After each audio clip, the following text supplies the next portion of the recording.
गया और उसने महावीर की मूर्ति तोड़ दी, बुद्ध की मूर्ति तोड़ दी। ये बात अनुचित है कि उनकी एक छोटे समुदाय की इस हरकत को हम जनरलाइज करते हैं।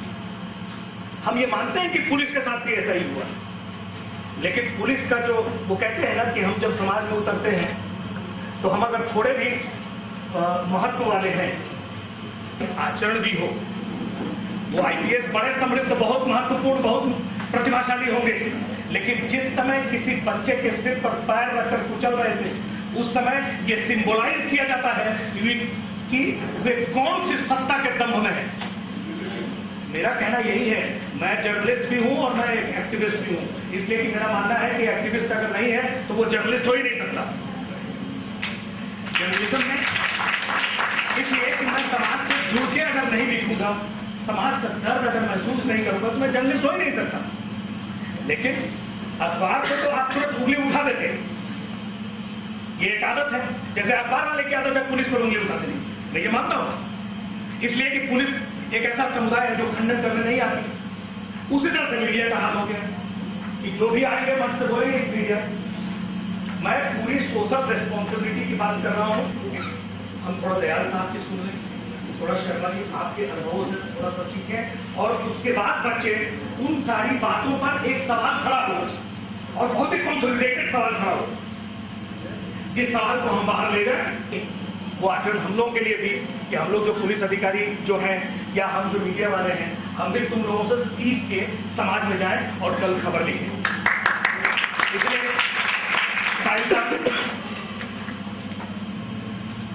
मेरा नाम अर्चना माथुर है और मैं नव्यो कन्या विद्यालय इंटर कॉलेज में कक्षा द्वादश की छात्रा हूँ।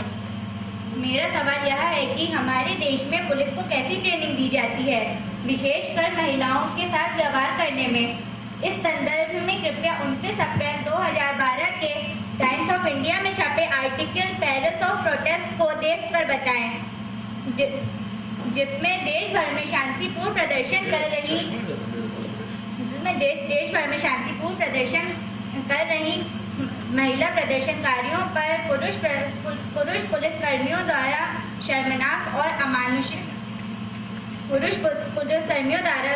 शर्मनाक और अमानुषिक अत्याचारों की अनकही कहानी है। इसमें न केवल समाज के दुर्बल वर्ग की महिलाएं बल्कि समाज के अभिजात वर्ग की महिलाएं भी, पुलिस जैसे डॉक्टर और वकील भी पुलिस की बर्बरता का शिकार बनी हैं। गर्ल्स कॉलेज से आई दूसरा है कि आजकल जैसे चोरी डकैती केस गैंग रेप जैसे होते हैं, तो पुलिस क्यों नहीं टाइम पे मोबाइल वारदात क्यों नहीं पहुंचती है? क्यों आजकल कहा तो जाता है कि वुमेन को बहुत सारी फ्रीडम है, लेकिन आजकल भी माँ बाप कहते हैं कि 8 बजे के बाद आप घर से बाहर कर सकते हो। क्यों नहीं पुलिस विश्वास दिलाती है माँ बाप को कि आजकल लड़कियां भी सुरक्षित हैं? ऐसा क्यों नहीं? ये हमारा देश कब ऐसा बन जाएगा जब लड़कियां पूरी तरह से सुरक्षित हो जाएगी और माँ बाप को ये विश्वास हो जाएगा कि हमारी लड़कियां सुरक्षित हैं? मेरा नाम अब्दुल मोहित है। मेरा क्वेश्चन जो है दानापुरी साहब से है।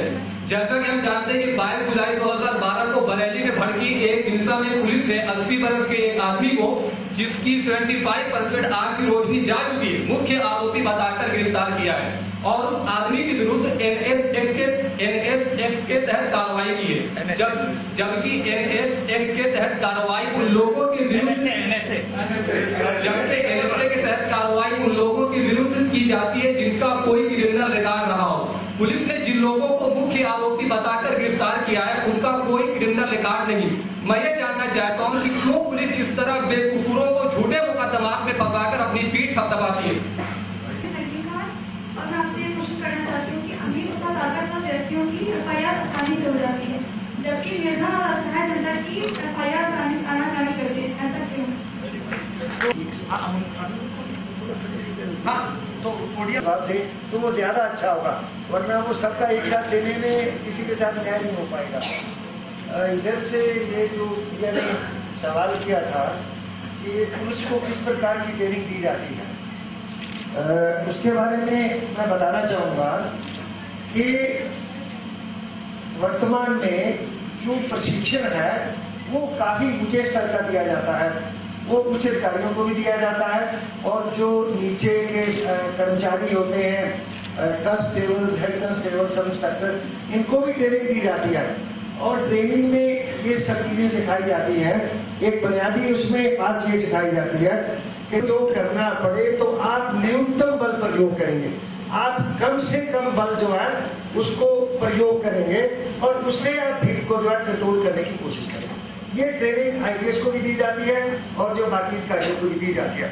बहरहाल ट्रेनिंग में कोई इस प्रकार की कमी नहीं है, अधिकारियों को ये सब बताया जाता है, परंतु व्यवहार में क्या होता है?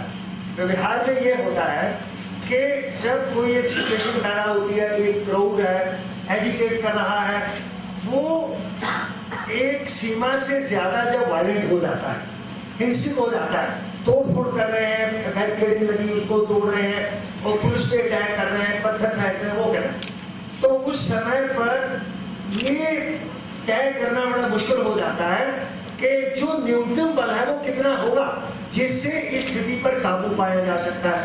अब आप अंदाजा लगाइए कि आगे से भीड़ जो है वो पथराव कर रही है, उसमें ठीक है पुलिस के पास कुछ अपने वो बचाव के वो होते हैं, पर उसके बाद पुलिस की चोटें लगती है, भीड़ और होती जाती है, तो वहां पर पुलिस को उस प्रकार से काफी मात्रा में बल प्रयोग करके, बल प्रयोग में भी बताते हैं आप वो पानी की जो कैनन है आप पहले वो करिए, फिर उसके बाद जो है आप अश्रु गैस छोड़िए और लास्ट में आप लाठी का प्रयोग करिए, ये सिखाया जाता है। तो ये जो न्यूनतम बल की मात्रा निर्धारित करना वास्तविक परिस्थिति में बहुत मुश्किल हो जाता है।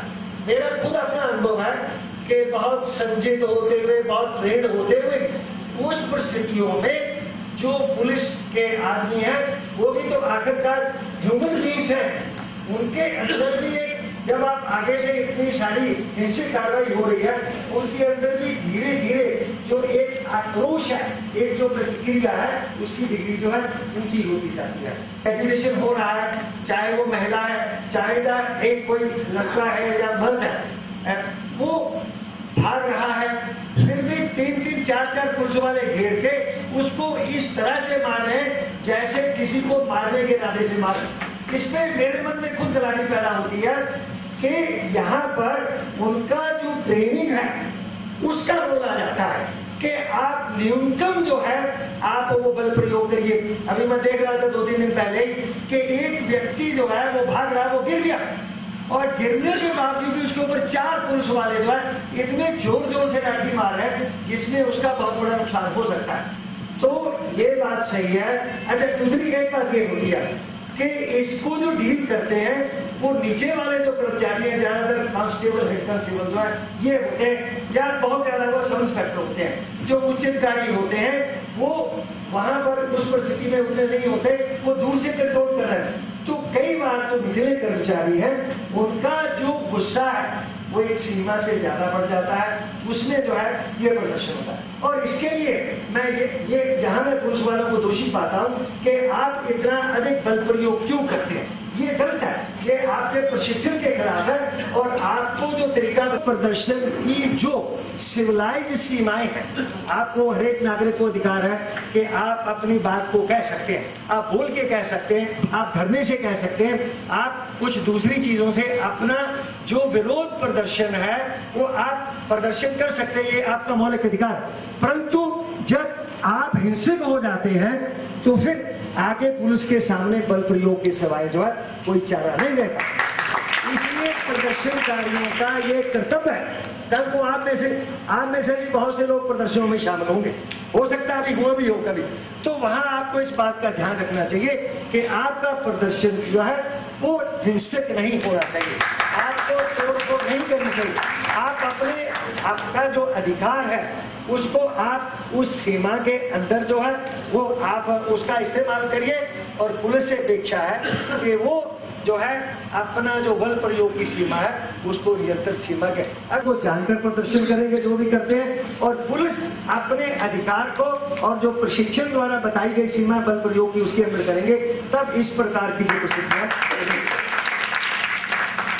और सप्लीमेंट किया गया।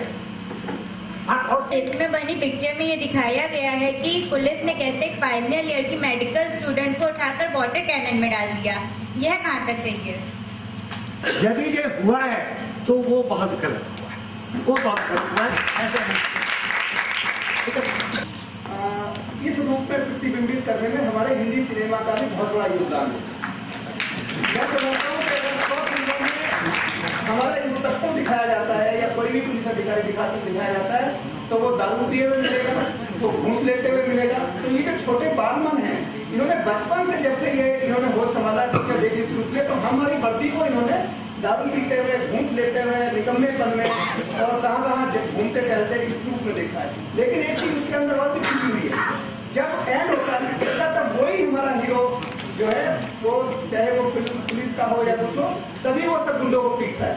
तो कहीं न कहीं जो हमारा पॉजिटिव पक्ष है फिल्मों के द्वारा कि बुराई पे अच्छाई की जीत, लेकिन जो हमारा बालमन है या जो हम सामने देखते हैं वो पुलिस को निगेटिव रोल में देखते हैं। तो मेरा ये मानना है कि हम पुलिस को जो हमारा प्रतिबिंब बनता है वो निगेटिव बनता है। तो सिनेमा का भी बड़ा भारी योगदान है और इसको थोड़ा सा इस पहलू पे भी